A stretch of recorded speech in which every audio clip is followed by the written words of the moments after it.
শুভ সন্ধ্যা।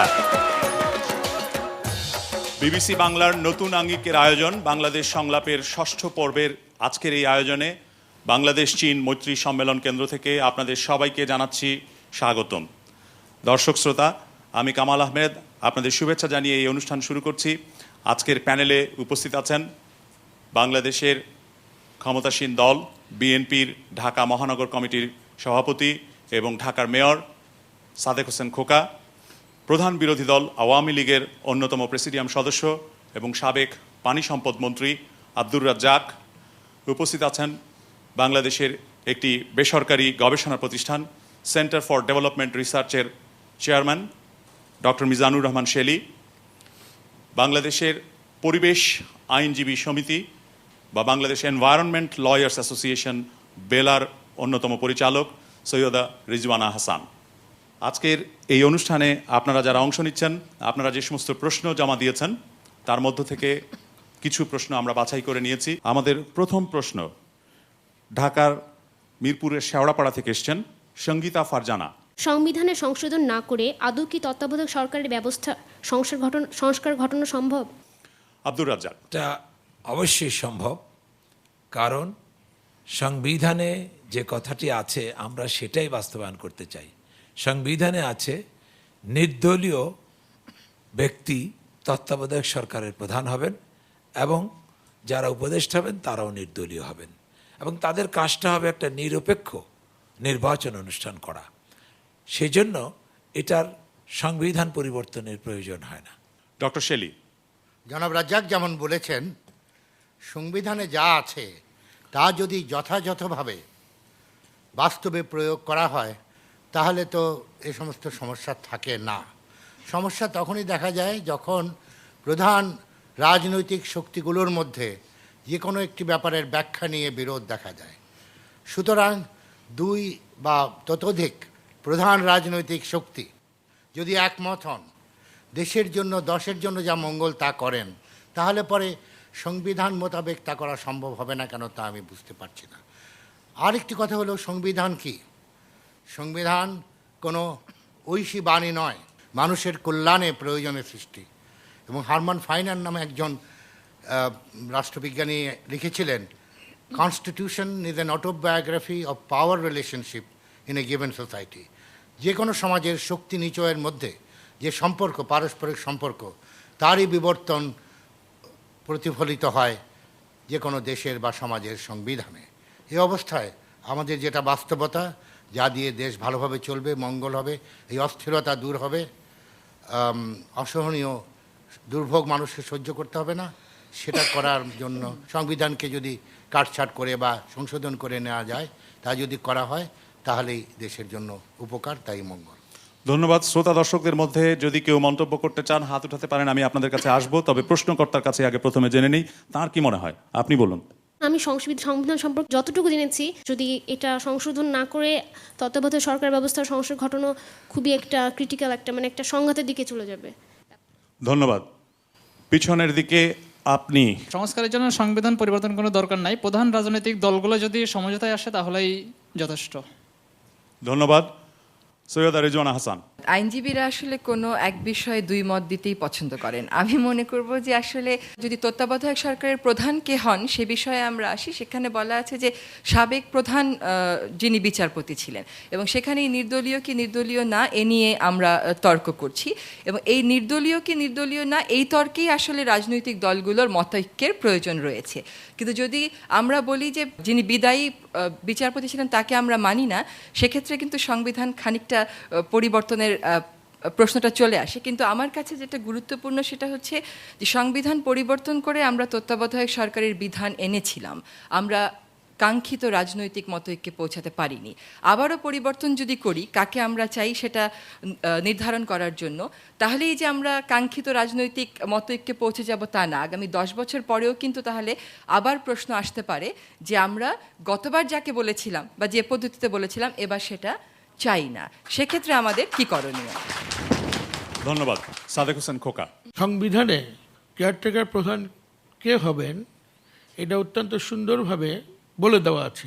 এখানে যাতে কোনো রকম কোনো কনফিউশন সৃষ্টি না হয় সেই জন্য কিন্তু অল্টারনেটিভও আছে, যদি কেউ নাম্বার 1 হতে না চান তারপরে কীভাবে সেগুলি করা হবে। প্রশ্নটা এই জন্যই আসছে যে কে এম হাসান সম্পর্কে সম্প্রতি বিরোধী দলের পক্ষ থেকে কিছু বক্তব্য চলে আসছে যে তার মানে নিরপেক্ষতা সম্পর্কে।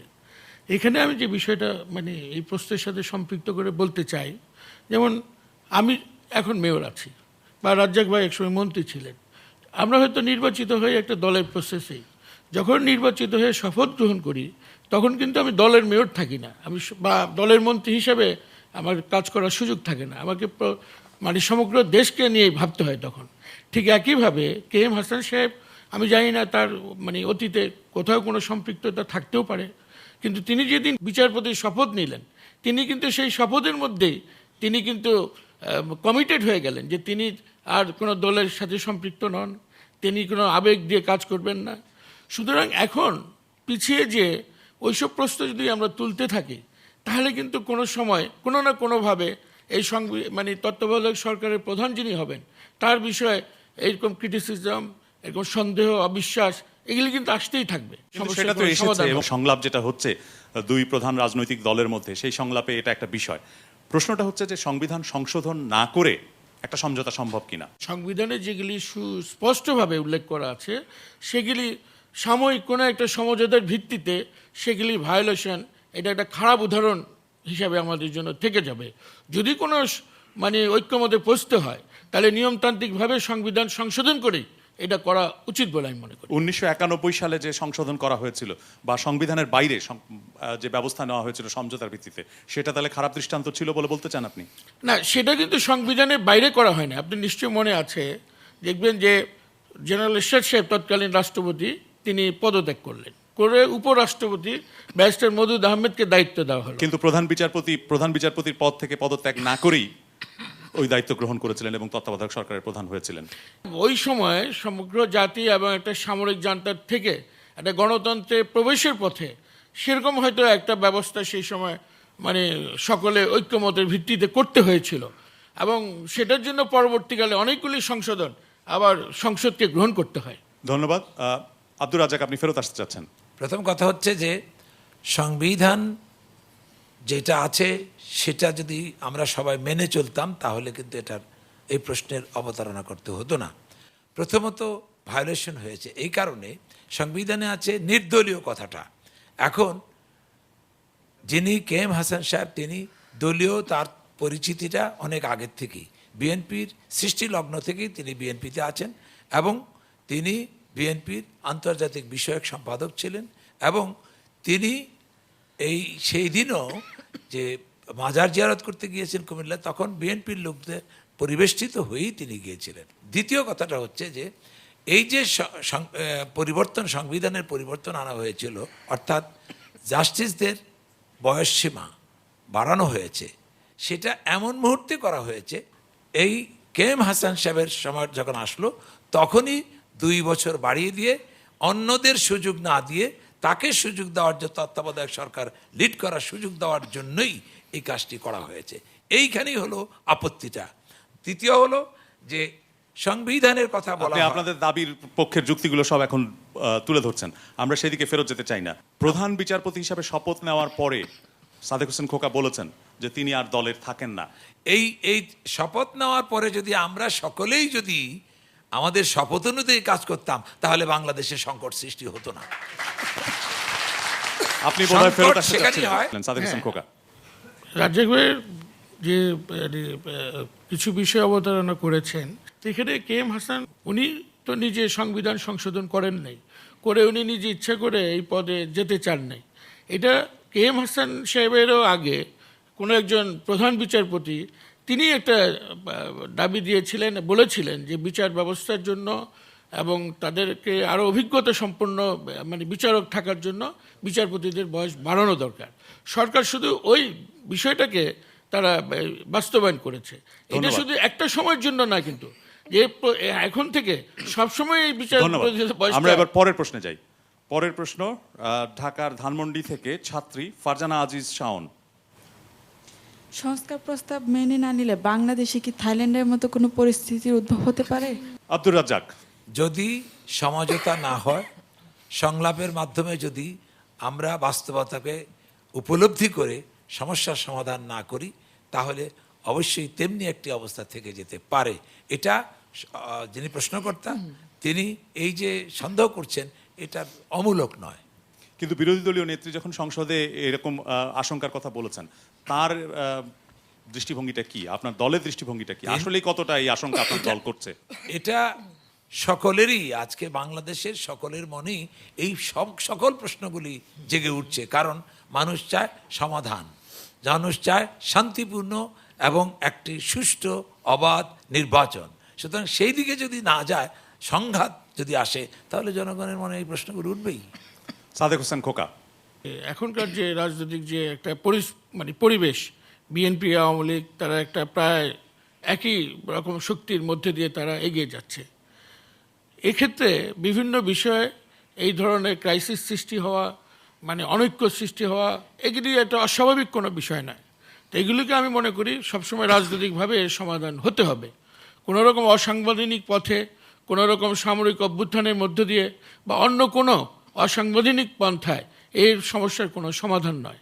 এবং এটা যদি কখনো কোনো মহলের থেকে প্রচেষ্টা হয়, আমাদের বাংলাদেশের মানুষ অতীতেও দলমত নির্বিশেষে সকলে মিলে তার বিরুদ্ধে আবার একটা প্রতিরোধ গড়ে তুলেছে। ভবিষ্যতে যদি এ ধরনের কোনো প্রচেষ্টা হয়, আমরা গণতন্ত্রকে সমুন্নত রাখার জন্য তার বিরুদ্ধে লড়াই করব। কিন্তু কেউ কিন্তু এই সম্ভাবনাকে সমাধান হিসাবে বলেননি, তারা আশঙ্কার কথা বলেছেন। আপনি কি সেই আশঙ্কা দেখেন? আপনার দল কি সে ধরনের কোনো আশঙ্কা দেখে? আমি মনে করি না বাংলাদেশে এ ধরনের কোনো পরিস্থিতি বিরাজ করছে। আমাদের দুই দলের সংলাপ হচ্ছে, এই সংলাপ অব্যাহত আছে। আমরা আশা করছি যে একটা সঠিক সমাধান বেরিয়ে আসবে। এর চোরা পথে যদি কারো কোনো রকম অন্য কোনো অসাংবিধানিক কোনো প্রক্রিয়া গ্রহণ করার মানে কোনো রকম প্রচেষ্টা থাকে, সেটা আমার মনে হয় যে কোনোদিন বাস্তবায়িত হবে না। ধন্যবাদ। প্যানেলের অপর দুজন সদস্যের কাছে একটু পরে যাব। শ্রোতাদের মধ্যে যদি কেউ বলতে চান, আপনি। সংলাপে যদি আসলে সমঝোতা কোনো সৃষ্টি না হয়, তাহলে সংঘাত অনিবার্য। ধন্যবাদ। আপনি। সংলাপে যদি কোনো সমাধান না আসে, যদি তত্ত্বাবধায়ক সরকার যখন আসে, তখন এরকম একটা একটা সমস্যা সৃষ্টি হতে পারে, একটা পরিস্থিতি, অরাজক পরিস্থিতি সৃষ্টি হতে পারে। ধন্যবাদ। আপনি। আমরা বিভিন্ন পত্রপত্রিকা দেখি যে আন্তরিকতার সাথে সংলাপ হচ্ছে, কিন্তু আমাদের মাননীয় প্রধানমন্ত্রী বিভিন্ন মাঠ পর্যায়ে গিয়ে বলেন যে বিরোধী দল ভালোভাবে হোক নির্বাচন, সেটা চাচ্ছে না। আবার বিরোধী দলীয় নেত্রী বলেন সংসদে যে যদি সংলাপ যদি ভালোভাবে না হয়, তাহলে ঢাকা যেন ওদের দলকর্মীরা চলে আসেন। এতে মনে হচ্ছে যে বাংলাদেশে কোনো নেত্রী সমাধান চাচ্ছে না। ধন্যবাদ। সৈয়দা রিজওয়ানা হাসান। জি, আমার কাছে এই জাতীয় উক্তিগুলো আসলে মনে হয় যে সংঘাতের দিকে এক ধরনের ঠেলে নিয়ে যাওয়া। কারণ যেখানে এখন সংলাপ শুরু হয়েছে, সংযম দেখাতে পারতাম আমরা, সেখানে ঠিক এই মুহূর্তেই অস্ত্রশস্ত্র নিয়ে প্রস্তুত হতে বলাটা সমীচীন বলে আমার মনে হয় না। থাইল্যান্ডের কথা বলা হলো যে বাংলাদেশে যদি সংলাপ সফল না হয়, তাহলে আমাদের ভবিষ্যৎ থাইল্যান্ডের মতন হবে।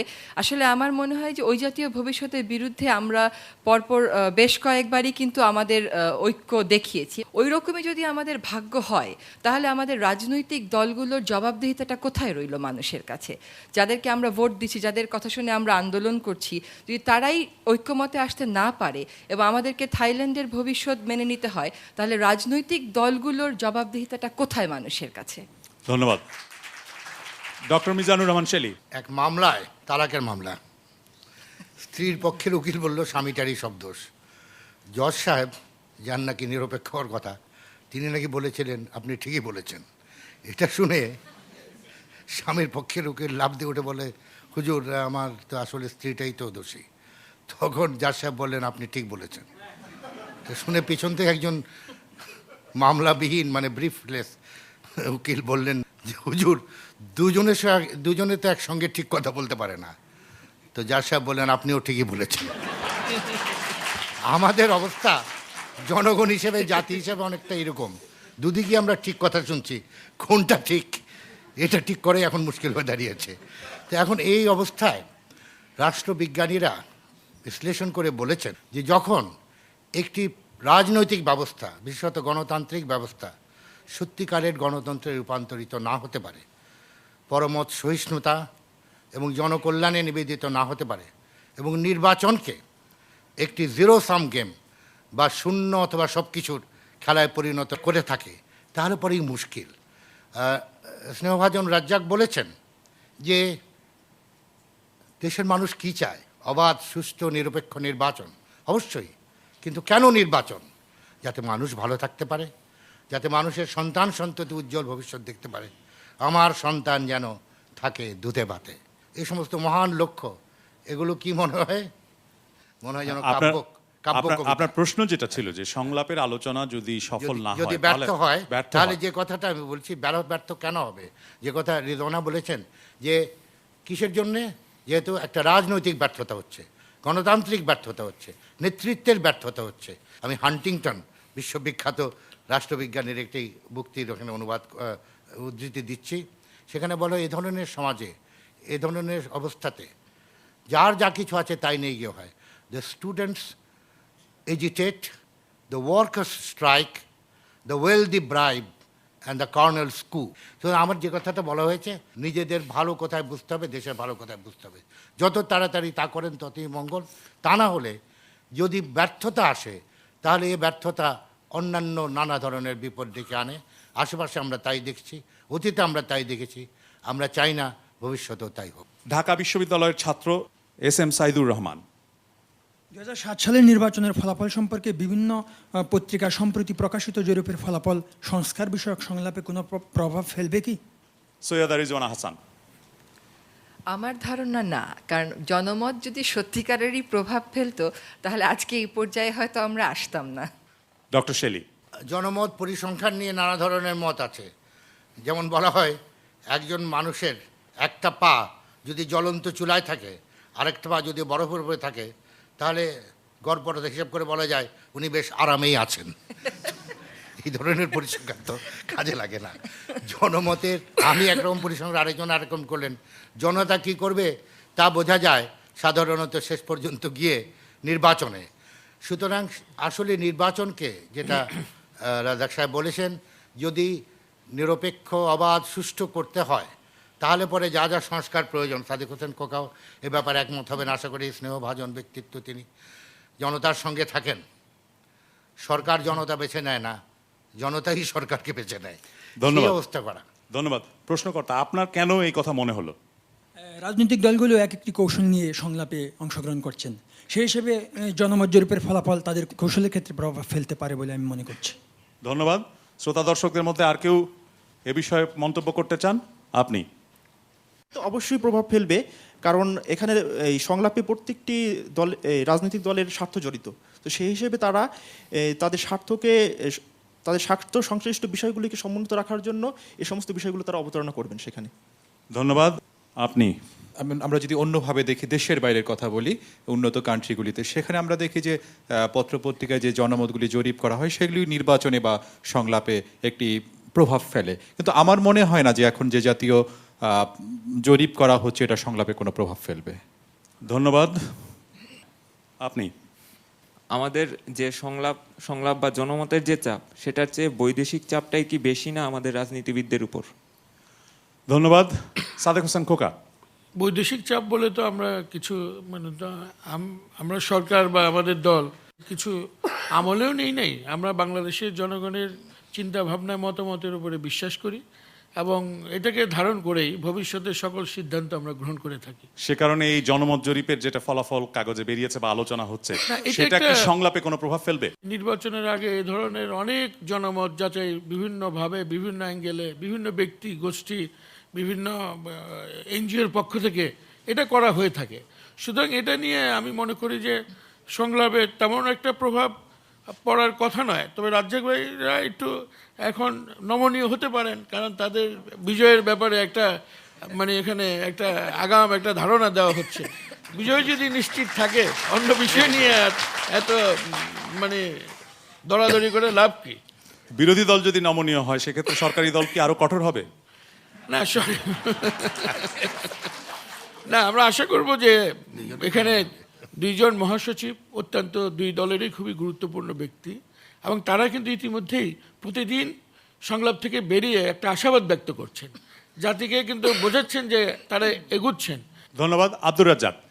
এটা সংলাপের উপরে এই জরিপ এটা প্রভাব যতটা ফেলবে না, এটা জনগণের উপরে সেটা প্রভাব ফেলবে, অবশ্যই ফেলবে।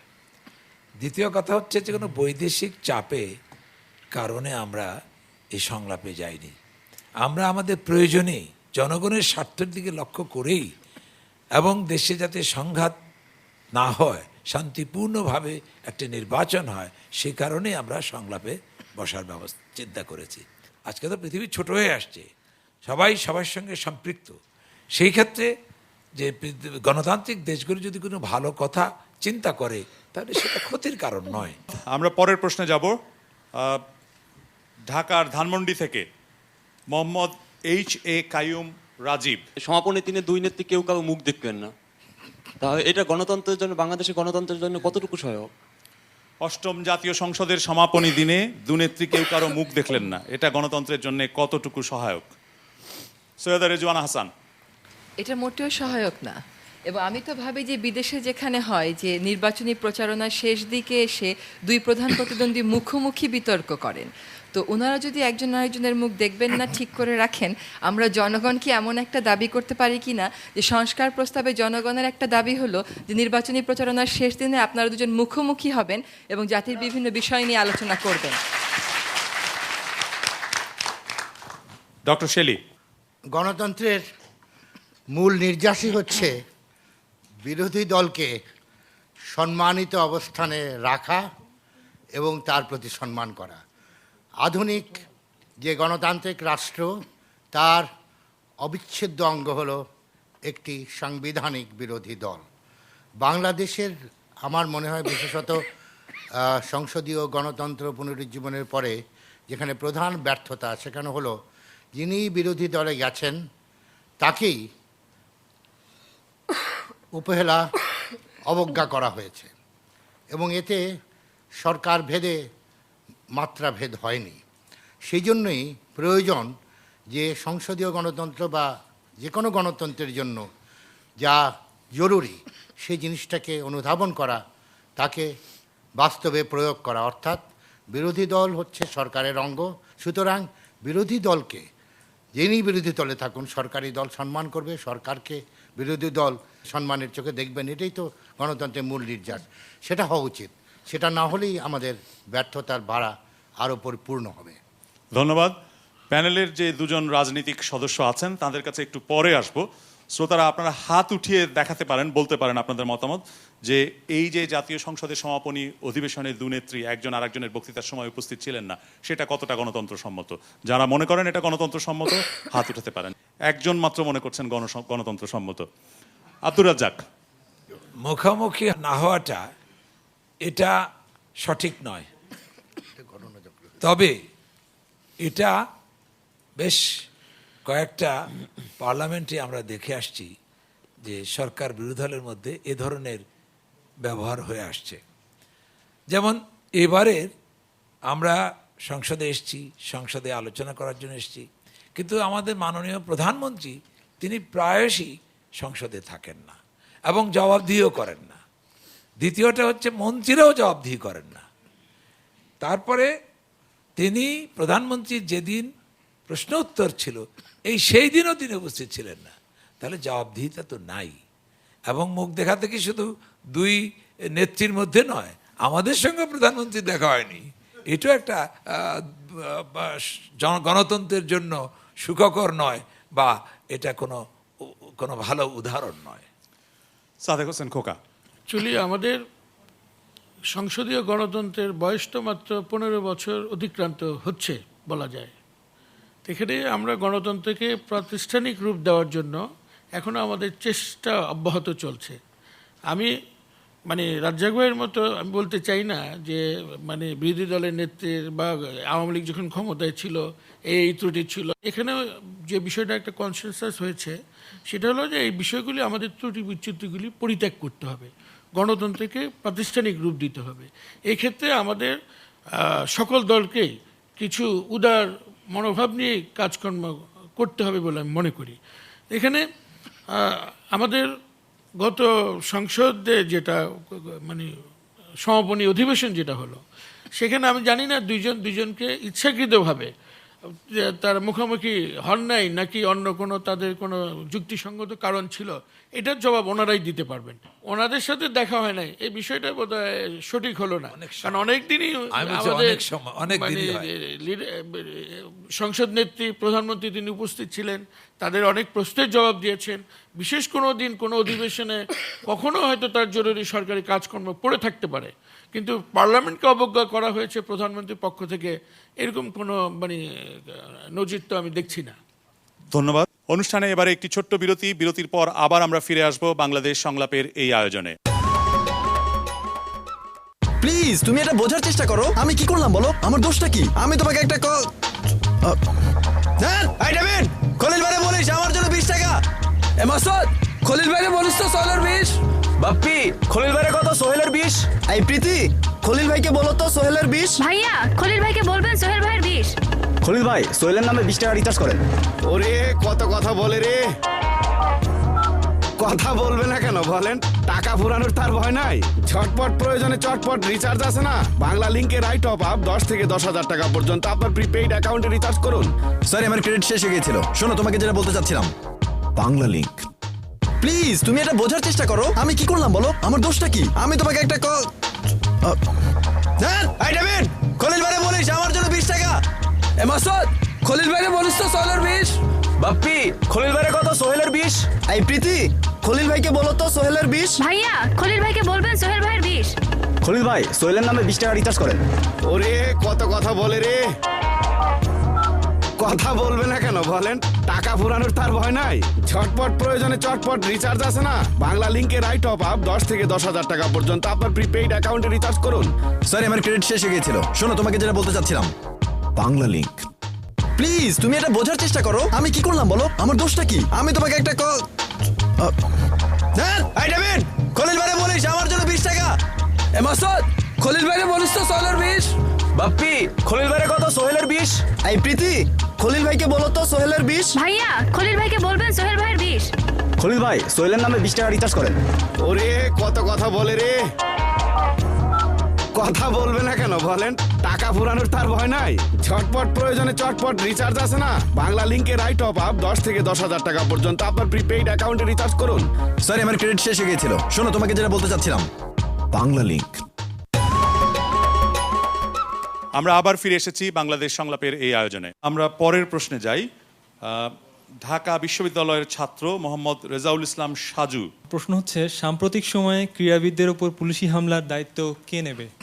সাদেক হোসেন খোকা, আপনি তো ক্রীড়া সংগঠক হিসাবেও বেশ পরিচিত।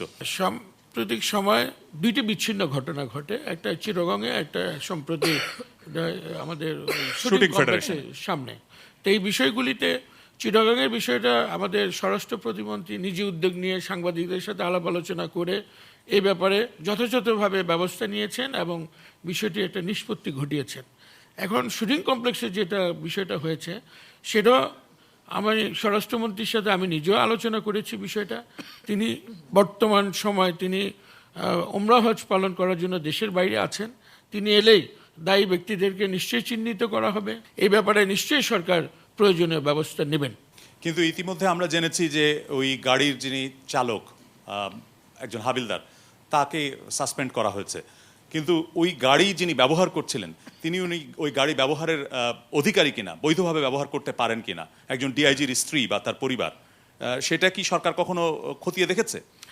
হ্যাঁ, সরকার ইতিমধ্যে এক সদস্য পয়েন্টটা সেটা নিশ্চয়ই তদন্ত কমিটি বিবেচনা করবেন। ধন্যবাদ। সৈয়দা রেজওয়ানা হাসান। জি, আমি একটা কথা বলা জরুরি মনে করি যে তদন্ত কমিটির রিপোর্টগুলোর উপর আসলে আমরা তো আস্থা একেবারে হারিয়ে ফেলেছি বলেই বলা যায়। কোনো তদন্ত কমিটির রিপোর্টও জনসমক্ষে আসে না, আসলেও তার ভিত্তিতে কোনো কাজ হয় না। আর রিপোর্ট সরকার জানে কেমন করে দিতে হয়, কেমন করে দিলে আর রিপোর্টের বেসিসে কোনো অ্যাকশন নেওয়া যাবে না, সরকার যন্ত্র কিন্তু এটা মোটামুটি ভালো করেই জানে। আমি যেটা বলতে চাচ্ছিলাম যে কয়দিন আগে ইটালিতে একটা বিক্ষোভ দেখাচ্ছিল যে জনগণ ইট মারছে, পুলিশ আস্তে আস্তে পিছনে সরছে। আমাদের দেশে যে কোনো আন্দোলনে ঠিক তার উল্টাটা আমরা দেখি, তা সে যে রাজনৈতিক দলই ক্ষমতায় থাকুক না কেন, পুলিশ আগায়, জনগণ পিছু হটে। তো যেটা একটু আগের যে প্রশ্নটা ছিল যে দুই নেত্রীর মুখ না দেখা দেখি, এই যে একটা টেনশন, একটা হোস্টালিটি, এটার কিন্তু জাতিগত একটা প্রভাব আছে, সবার উপরে কিন্তু আমাদের এটার একটা প্রভাব পড়ে। আমরা নিজেদের রাজনৈতিক মতাদর্শগুলো ওনার সাথে শেয়ার করতে সেই কি হব, বিকজ আমি যদি ওনার সাথে যাই ওনার সাথে আমার সম্পর্ক নাও থাকতে পারে, ওনাকে বলি যে আমি আপনার দল সমর্থন করি, ওনার সাথে আমার সম্পর্ক নাও থাকতে পারে। এই টেনশনটা কিন্তু আমাদের প্রত্যেকের মধ্যেই কাজ করে। কাজে আমি বলবো এই ললেসনেস এবং যে আমার ক্ষমতা আছে, আমি চাইলে যা খুশি তা করে ফেলতে পারি, নোবডি ক্যান স্টপ মি, পুলিশকেই এটার দায়িত্ব নিতে হবে। এবং এই দায়িত্বের ব্যাপারে এবং এই হিংস্রতার ব্যাপারে আমাদের যে ওভারঅল পলিটিক্যাল টেনশন এবং বিদ্বেষ এক দলের সাথে আরেক দলের, এটাকে আমরা কোনোভাবেই খাটো করে দেখতে পারি না, তারই প্রভাব এগুলো। ধন্যবাদ। Doctor Mizanur Rahman Shelley.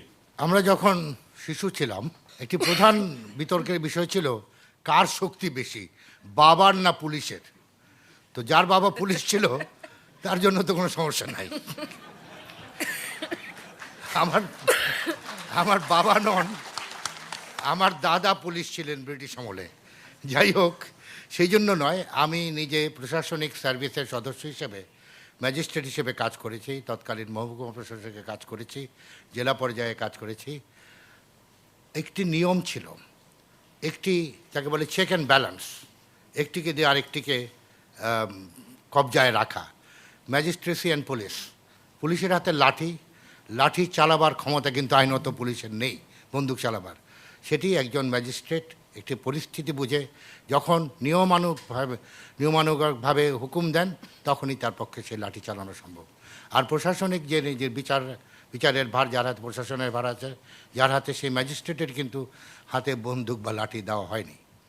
নানা কারণে পাকিস্তান আমল থেকেই পরবর্তীকালে বাংলাদেশেও বারে বারে এই যে প্রথা বিধি রীতিগুলো ছিল এগুলোকে বিকৃত করা হয়েছে, শিথিল করা হয়েছে, যার ফলে অনেক ক্ষেত্রেই শুধু রাজনৈতিক ক্ষেত্রে অস্থিরতা আমি বলবো না, অসহিষ্ণুতা বলবো না, এই সমস্ত কন্ট্রোলগুলো, নিয়ন্ত্রণগুলো, ভারসাম্যগুলো প্রায় দূরীভূত হয়ে গেছে। যার ফলে যে এক একজনে যার নিজস্ব ক্ষেত্রে স্বাধীন হয়ে যেমনি ইচ্ছা যাচ্ছে করছে, যাকে পারে মারে। তা ছিল না যে ব্রিটিশ আমলে ট্রেনের এক নিম্নপদস্থ কর্মচারী বিয়ে করেছে, ছোট বাড়ির মধ্যে থেকে ট্রেন লাইনের পাশে। তো বউ বলে, তুমি কি, তোমার তো কিছুই নেই, পয়সা নেই, করি নাই, তুমি এরকম করো। তো বলে, দেখবে আমার আমার ক্ষমতা আছে, আমি সরকারি চাকরি। তো ওই ফ্ল্যাগ দেখিয়েছে, লাল ফ্ল্যাগ, যেখানে সবুজ ফ্ল্যাগ দেখানোর কথা, ট্রেন থেমে গেছে। তো ব্রিটিশ গার্ড নেমে এসে কী যেন বলে তাকে দিয়েছে এক থাপ্পড়, তারপরে হুইসেল বাজিয়ে চলে গেছে। বউ বললে, এটা কী হলো? বলে, তাই তো হলো। সুতরাং আপনার মনে হচ্ছে যে এটা ক্ষমতার অপব্যবহার। এই যে ক্ষমতার অপব্যবহার, এটাকে সংস্কৃত করার প্রয়োজন রয়েছে। এটা করলেই এই সমস্ত জিনিস দূর হবে। তা না হলে সাদেক হোসেন খোকা সাহেব ক্ষমতায় থাকলে তাকে দোষ দিয়ে, অথবা রাজ্জাক সাহেব কালকে ক্ষমতায় গেলে তাকে দোষ দিয়ে লাভ হবে না। ধন্যবাদ। আব্দুর রাজ্জাক। আইনের প্রতি শ্রদ্ধা এটা একেবারেই কমিয়ে গেছে। কারণ হলো সরকারের বিভিন্নভাবে তারা এই ব্যবস্থাটা করে রেখেছে। দেখা গেছে, যেমন ধরেন বিচার বিভাগের স্বাধীনতার জন্য হাইকোর্টের থেকে রুল ইস্যু হয়েছে, আর হাইকোর্টের থেকে আমরা অন্য প্রসঙ্গে যাব না, আমি সুনির্দিষ্ট প্রশ্নের জবাব ওই প্রশ্নে মন্তব্য করুন। সেটা হলো ক্রীড়াবিদদের উপরে পুলিশি হামলার দায়িত্ব কে নেবে? সে তো তার বাইরেও তো কথাগুলো গেছে। সেই কারণে আমি বলতে চাচ্ছি যে বিচার যদি স্বাধীনতা থাকতো, দুটো যদি ভিন্নত থাকতো, প্রশাসন থেকে যদি বিচার বিভাগের যদি তারা ভাগ হয়ে যেত এবং প্রভাব না থাকতো, তাহলে এই আজকে আইনের প্রতি মানুষের শ্রদ্ধা আসতো। আর দ্বিতীয়ত, আইনই তো মানেন না। সরকার যদি আইন না মানে, জনতা কি করে আইন মানবে? সুতরাং আইনের প্রতি এখানে হয়েছে, এটা অত্যন্ত দুঃখজনক ঘটনা হয়েছে। ক্রীড়াবিদদের উপরে যে যারা আমাদের দেশের ভাবমূর্তিকে বিশ্বের দরবারে তুলে ধরছে, তাদের প্রতি এহেন অত্যাচার। আমাদের উপরে আমরা রাজনীতি করি, আমাদেরকে তো মন্ত্রী থাকি আর যাই থাকি বেধম মার দেওয়া হয়, সেটা তো আছেই, তো আমরা মার খেয়েই আছি। তারপরে যারা আমাদের দেশের সম্মান বয়ে আনে, তাদের উপরে এ ধরনের অত্যাচারটা অত্যন্ত দুঃখজনক। এখন সরকার বারবারে আশ্বাস দেন তিনি এটা তদন্ত করবেন। তদন্ত যে কথা রাজওয়ানা হাসান বলছেন যে তদন্তের রিপোর্ট, সেটার কোনো ফলাফল তার মুখ আর কোনো দিনই কেউ দেখে নাই। সুতরাং সেখানে কি হবে এটা সবাই বোঝা যায়। আর দ্বিতীয় হলো, আশ্বাস এমনি সরকার দিয়ে থাকে কিন্তু বাস্তবায়ন কোনোটাই হয় না। ধন্যবাদ। সাদেক হোসেন খোকা ফেরত আসতে যাচ্ছেন খুব সংক্ষেপে। রাজ্জাক সাহেব যে কথা, দু একটি কথা বললেন যে বিচার ব্যবস্থার স্বাধীনতা, বিচার ব্যবস্থার স্বাধীনতার প্রশ্নে কিন্তু আমাদের দলের বা সরকারের কোনো দ্বিমত নাই। আমরা বিষয়টা প্রক্রিয়া চলছে। কিন্তু এখানে এই প্রসঙ্গে একটি কথা বলা ভালো যে এই বিচার ব্যবস্থাতেই কিন্তু তাদের স্বরাষ্ট্রমন্ত্রী লাঠি মিছিল নিয়ে হাইকোর্টে যে তিনি মানে আক্রমণ করতে উদ্যত হয়েছিলেন। আচ্ছা, এটা অন্য প্রসঙ্গে চলে যাচ্ছি আমরা অন্য প্রসঙ্গে যেতে চাই না।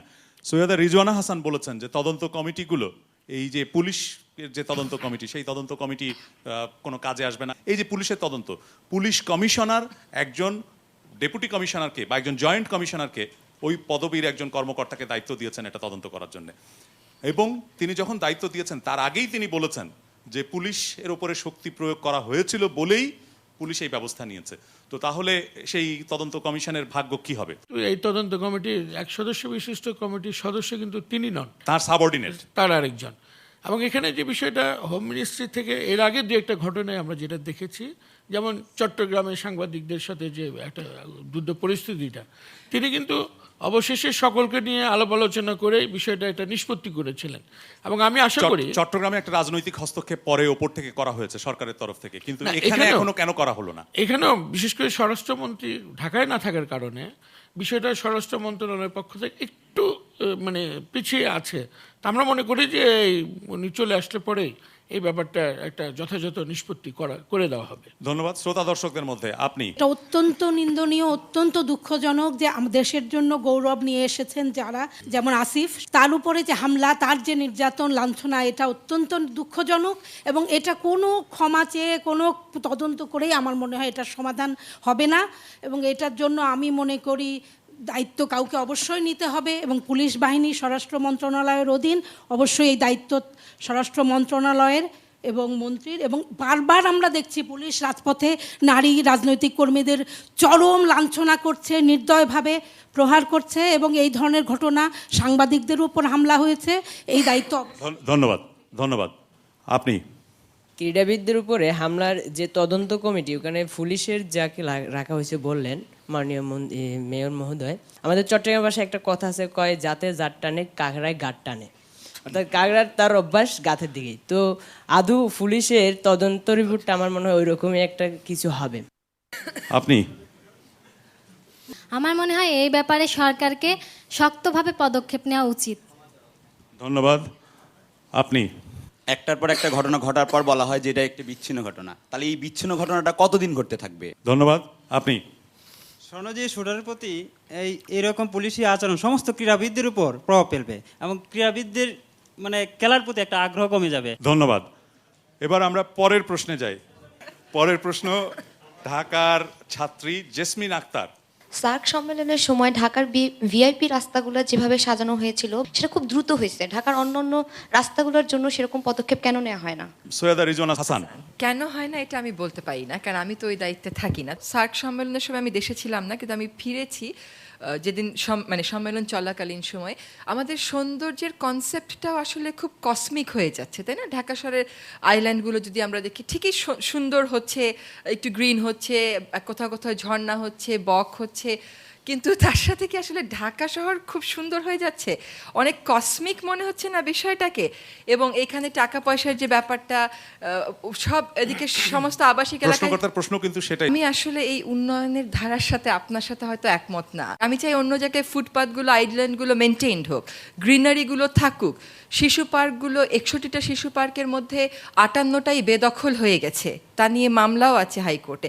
আমি বরং এগুলোর দিকে যাব, কারণ আইল্যান্ডটাকে বক দিয়ে ওগুলো দিয়ে সাজানোটা আমার কাছে এটা কোনো উন্নতির চিহ্ন না এবং সৌন্দর্যের চিহ্ন না। আমি বাংলাদেশি হিসাবে ন্যাচারাল বিউটিতে অনেক বিশ্বাস করি। ধন্যবাদ। Doctor Shelley. সারা গায়ে অসুস্থতা, মুখের মধ্যে স্নো পাউডার লাগিয়ে ঘোরা, এইরকমই অবস্থা দাঁড়াচ্ছে। তো সেই জন্য আসলে এটা একটা পরিকল্পিতভাবে করা দরকার, যেটা নিশ্চয়ই আছে, সব সরকারেরই থাকে। সেটাকে ঠিকমতো বাস্তবায়িত করা এবং ধাপে ধাপে করা। তা না হলে ওই যেমন বলে চতুর্দিকে যখন মারামারি চলে, কবিগুরু লিখে গিয়েছিলেন, শান্তির ললিত বাণী শোনাইবে ব্যর্থ পরিহাস, সেরকম সৌন্দর্য চর্চাও দেখাইবে ব্যর্থ পরিহাস। ধন্যবাদ। আব্দুর রাজ্জাক। আমি শেরিফের সঙ্গে একমত যে আজকে সারা গায়েই তো আজকে অসুস্থতা, সেখানে সুস্থতা কোথায়? মুখমণ্ডলে কিছু ঘষা মাজা করলেই এটা আসলে সৌন্দর্য হবে না। সমস্ত ঢাকাকে যদি সেইভাবে সৌন্দর্য করা যায়, আজকে ঢাকার দেখবেন পাশেই দেখবেন যে এই দুর্গন্ধ, এবং সেখানে যদি সেই পথ দিয়ে গেলে অবশ্যই আমাদের কিছু না কিছু জীবাণু বহন করে নিয়ে যেতে হয়, সেইটাকে স্টপ করা দরকার। আর এই সৌন্দর্য বাড়িয়ে কার স্বার্থে? এটা জনগণের স্বার্থে না আমাদের কিছু কর্মীদের স্বার্থে? এটা বিবেচনা করতে হবে। কিন্তু এটা হয় না কেন? আপনারাও তো সরকারে ছিলেন, আপনি মন্ত্রী ছিলেন এবং সে সময় মেয়র ছিলেন, আপনাদের দলেরই লোক। হয় না, এইখানেই হলো প্রশ্নটা। আসলে আমি মনে করি যে একটা ফিজিক্যাল প্ল্যানিং থাকা দরকার এই ঢাকা শহরের এবং বাংলাদেশের, এবং তার ভিত্তিতেই সমস্ত ডেভেলপমেন্টগুলো হওয়া উচিত, সব কিছু সাজানো গোছানো সেটাও তার ভিত্তিতে হওয়া উচিত। আর ঢাকা শহরে যেভাবে যত্রতত্র যেভাবে বাড়িঘর বানানো হচ্ছে এবং বিশাল বিশাল সেই উচ্চ পট্টালিকা হচ্ছে, এতে ঢাকা শহর কোন দিন দেবে যাবে সেটারও ঠিক নেই। ধন্যবাদ। পরিকল্পিতভাবেই সবকিছু করানো দরকার। একটি তথ্য আছে, ঢাকার একটি মাস্টার প্ল্যান 90-এর দশকের প্রথমে বিদেশি অর্থ সংস্থান তার মধ্যে কিছুটা ছিল, কিন্তু করা হয়েছিল রাজুকে, এবং সম্ভবত মেয়র সাহেব জানতে পারেন। আমি কিছুটা এর সঙ্গে প্রান্তিকভাবে জড়িত ছিলাম বা সম্বন্ধে জানি। মাস্টার প্ল্যান যে নেই তা নয়, এটাকে নানাভাবে এক এক সরকার এসে ঠিকমতো দেখার সময় হয়তো পায় না, বা অন্য কিছু এসে যায় এবং ওই সমন্বয়টা ঘটে না। সৈয়দ রিজওয়ানা হাসান, আপনি ফেরত আসতে যাচ্ছেন খুব সংক্ষেপে। প্ল্যানিং একটা আছে, ঢাকা মেট্রোপলিটন ডেভেলপমেন্ট প্ল্যান, যেটাকে আমরা পরবর্তী যেটাকে মাস্টার প্ল্যান হিসেবে নোটিফাই করা হয়েছে, ওটা কিন্তু যথেষ্ট ডিটেইলডই আছে। আরবান এরিয়া প্ল্যান আছে, জোনিং আছে, ওপেন স্পেসের রেশিও বলা আছে, গাড়ি ঘোড়ার বিকল্প ব্যবস্থা কি করা হবে, রাস্তা সব বলা আছে। কিন্তু ওই প্ল্যানটা মারাত্মকভাবে ফ্রাস্ট্রেটেড হয়ে যাচ্ছে। ওই প্ল্যানটা একেবারেই মানা হচ্ছে না। ওটা মানবার, দেখবার, ওইটা প্রয়োগ করবার জন্য যে অথরিটি রাজুক, সেই অথরিটি একেবারেই কোনো ধরনের কার্যকর ভূমিকা পালন করছে না। ধন্যবাদ। মেয়রের কাছে একটু পরে আসবো, তাদের প্রশ্নগুলো আগে নিয়ে নিই, তারপরে আসবো। আপনি। আমার প্রশ্ন হলো, ক্ষমতায় থাকলেই যে দেশের সংস্কারে সাহায্য করবে, আর ক্ষমতায় না থাকলে দেশের সংস্কারে আদৌ কোনো সাহায্য করবে না, এটা কি ঠিক? আর কেউ? আপনি। জি, আমার মনে হয় প্ল্যানের অভাব নেই, যথেষ্ট পরিমাণে পরিকল্পনা করা হয়, কিন্তু পরবর্তীতে যারা আসে তারা সেই প্ল্যান মাফিক কাজ করে না। ধন্যবাদ। আপনি। ফিজিক্যাল প্ল্যানিংগুলো যে নেওয়া হয়, এগুলো কত বছরের জন্য নেওয়া হয়? অনেক বেশি সময় ধরে নেওয়া উচিত, কেননা 10-12 বছর 15 বছরের জন্য প্ল্যানিং নিয়ে কোনো লাভ নেই মনে হয়। ধন্যবাদ। আপনি। প্রশাসনটাকে বিকেন্দ্রীকরণ করা দরকার, তাহলে ঢাকা শহরের ওপরে চাপ কমবে, এবং যেমন বিশেষ করে গার্মেন্টসগুলোর জন্য আলাদা পল্লী করা উচিত, তাহলে আমি মনে করি জনসংখ্যা চাপ করলে এটাকে সহজ হবে। প্রশ্নকর্তা ফেরত আসতে চেয়েছেন। এমন অনেক এরিয়া আছে যেখানে কোনো রাস্তাই নাই, তো সৌন্দর্য তো কোনো কোশ্চেনই আসে না সেখানে। মানে ফুটপাত তো নাই, রাস্তাই নাই যাওয়ার মতো। সেখানে যদি একটু মন্ত্রীরা একটু দয়া করে যদি যাইতেন। মানে বিগত যে নির্বাচন হলো, তার আগের নির্বাচন আমি খুব ছোট ছিলাম, কিন্তু আমার স্পষ্ট মনে আছে তখন সাবের হোসেন ছিল, তারপর মির্জা আব্বাস আসছে, কিন্তু দুইজনেই কিন্তু প্রতিশ্রুতি দিয়েছিলেন যে না, রাস্তা করা হবে, রাস্তা হবে। বাসাবড় দিকে যারা থাকে তারা বোধহয় মেয়র হিসেবে বলেননি, তারা হিসেবে না, তারা নিজ এলাকার কিন্তু বলেছেন, রিচ এলাকার এমপি হিসেবে বলেছিলেন, প্রতিশ্রুতি দিয়েছিলেন যে না, রাস্তাটা ঠিক করা হবে। ধন্যবাদ। সাদেক হোসেন খোকা। আমি অনেক বিষয়ের সাথে তো একমত পোষণ করি, কিছু কিছু বিষয়ে আরও একটু সংযোজনও করতে চাই। বিগত দিনে আমরা সেইভাবে ঢাকার উপরে ওইরকম একটা নজর দেওয়া হয় নাই, কিন্তু প্রায় দেশের 10 ভাগের 1 ভাগ লোক ঢাকায় বসবাস করছে, এবং ঢাকার দিকে প্রতিদিন মানুষ ধেয়ে আসছে চাকরির খোঁজে, ব্যবসার জন্য, লেখাপড়ার জন্য। এবং এইটাকে আমরা কোথায় একটা মানে স্ট্রেট লাইন টানবো, সেটা আমাদের একটা ভেবে দেখতে হবে। বিভিন্ন পরিসংখ্যানে বিভিন্নভাবে বলা হয় যে 1 কোটি 10, 20, 25 লক্ষ লোক ঢাকায় বসবাস করে। যদি আমরা 1 কোটিও ধরি, সেটা একটা অবাস্তব একটা মানে সংখ্যা, কিন্তু ঢাকার একটা ছোট্ট এরিয়ার মধ্যে। এখন আমাদের এই বিষয়টা এখন যেমন এখানে অনেক আলোচনা হলো, বিষয়টা এখন সরকারের উপরও চাপ সৃষ্টি হচ্ছে, ভবিষ্যতে যারা সরকার আসবেন তাদের উপরও চাপ সৃষ্টি হবে। আমার এই মানে কিছুদিন মেয়র হিসেবে দায়িত্ব পালন করার যে অভিজ্ঞতা, তার থেকে আমি যেটা স্পষ্টভাবে বলতে পারি যে আমাদের এখনই আমাদের পূর্ব দিকে শীতলক্ষ্যা নদী, পশ্চিম দিকে সাভার, আমাদের দক্ষিণ দিকে কেরানীগঞ্জ এবং উত্তর দিকে গাজীপুরকে সাথে নিয়ে এই এলাকাটাকে অন্তত আগামী 50 বছরে কি ডেভেলপমেন্ট হতে পারে, এবং বিভিন্ন সংস্থা কিন্তু ঢাকায় আমরা বাংলাদেশ এই ডেভেলপমেন্টগুলি আমরা দেখি। একা কিন্তু মেয়রের উপরে সব দায়িত্ব থাকছে না, সবাইকে সাথে নিয়ে একটা যদি সমন্বিত পরিকল্পনা আমরা না করি, তাহলে ঢাকা কিন্তু, যেমন আমার যে বোনটা তিনি উল্লেখ করলেন, রাস্তা নেই। এই রাস্তা নেই, রাস্তাটা করার দায়িত্ব কার বা কোন কোন সংস্থা এখানে সম্পৃক্ত, সেখানে আমরা কিন্তু পরিকল্পনা মাফিক ঢাকাকে গড়ে তুলতে পারি না। এটা কিন্তু আপনারা তো একটা মেয়র্স ফোরাম করেছিলেন যাতে এই মেট্রোপলিটন অথরিটিগুলো বা কর্পোরেশনগুলো আরো বেশি ক্ষমতা পায় এবং ওই সমস্ত প্রতিষ্ঠানগুলো, কর্পোরেশনগুলো যাতে আপনাদের অধীনে আসে। সেটা কি হলো? সেই বিষয়ে ইতিমধ্যে আমরা 6 জন মেয়র ঐক্যমতে এসেছি। এই ব্যাপারে সরকারের উপরে আমরা কাগজপত্র জমা দিয়েছি এবং আমরা আশা করছি যে বিষয়টা কোনো না কোনো সময় এটা একটা সিদ্ধান্ত, কোনো না কোনো সময়, মানে আগামী সরকার যদি করে। এখন তো সময় নাই, ন্যাচারালি আগামী সরকার যিনি আসবেন তাদের উপরে তো এটা তো চলমান প্রক্রিয়া। সেলিমের একটু বক্তব্য যে সারা শরীরে মানে রোগ রেখে তো মুখে প্রশ্ন পাউডার দিলে হবে না, এটাও যেমন ঠিক, আবার কোথাও না কোথাও থেকে তো আমাদের শুরু করতে হবে। আমি বলছি না যে আমাদের এই সময় বা আমরা ঢাকাকে একেবারে ইউরোপ, আমেরিকা বা ইভেন সিঙ্গাপুরের মতো একটা শহরে পরিণত করে ফেলেছি, তবে ঢাকা আগের যে কোনো সময়ের চাইতে এখন ভালো, এবং ঢাকা আগের যে কোনো সময়ের চাইতে এখন আমাদের যে বর্জ্য ব্যবস্থাপনা বলেন, রাস্তাঘাট বলেন, মানে বড় মেইন রোড তো কোথাও আপনি চলাচলের অনুপযোগী পাবেন না, ফুটপাথগুলি আগের চাইতে উন্নত, এবং কিছুটা বেসরকারি সংস্থার অর্থায়নে এই যে আমরা যে একটা ব্যবস্থা নিয়েছি যে সৌন্দর্য বা বিউটিফিকেশনের, এখানে একটা বিষয় আমি কৃতজ্ঞতা একটু জানাতে চাই যে অনেক রাজনৈতিক প্রোগ্রাম হচ্ছে, অনেক রকম বিষয় এলোমেলো হচ্ছে, কিন্তু এইটা ঠিক যে আমাদের এই মিডিয়ার কল্যাণে এবং মানুষ সচেতন হওয়ার কারণে এই যে মানে আমরা যে বিউটিফিকেশন যেগুলি করেছি, এখানে কিন্তু কেউ হাত দিচ্ছে না, এগুলি কিন্তু অক্ষতই থাকছে, এবং এটা আমি মনে করি যে একটা ভালো লক্ষণ। ধন্যবাদ। আমরা এবারে পরের প্রশ্নে যাব এবং এটা খুব সংক্ষেপে উত্তর দিতে হবে। প্রশ্নকর্তা আব্দুল্লাহ আল মামুন ঢাকার মিরপুর থেকে এসেছেন। 2007 সালের নির্বাচনে কোনটি বেশি গুরুত্ব পাবে, মান নাকি মানি? প্যানেলের কাছে প্রশ্ন। অর্থাৎ প্রার্থীদের মান অথবা দলের কর্মসূচির মান নাকি টাকা? সাদেক হোসেন খোকা। আমি অ্যাকচুয়ালি মানে বিষয়টাকে নানানভাবেই দেখতে চাই।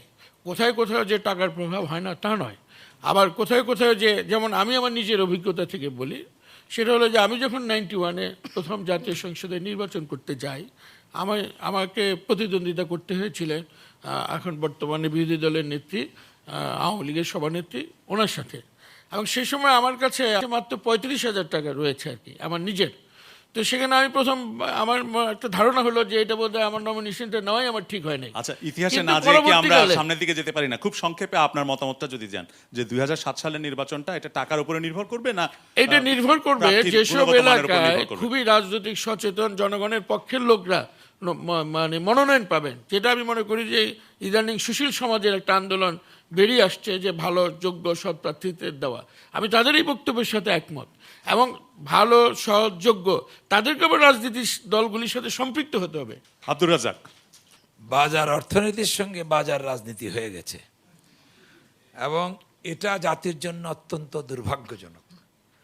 কালো টাকার প্রভাব এতটা হয়েছে যে এখন চ্যালেঞ্জ দিয়ে আমি 5 কোটি টাকা দিয়া টিকিট কিনবো, তারপরে আর 5 কোটি টাকা খরচ করব, ক্ষমতা আসলে 100 কোটি টাকা অর্জন করব।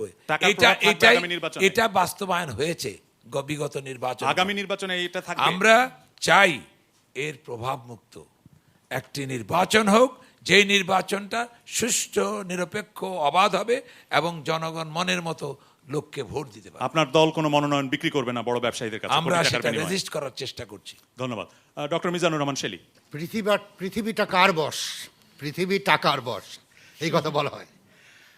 আসলে টাকা এবং পেশি শক্তি একটি অত্যন্ত উল্লেখযোগ্য ভূমিকা গত কয়েক দশক ধরেই আমাদের রাজনীতিতে রেখেছে।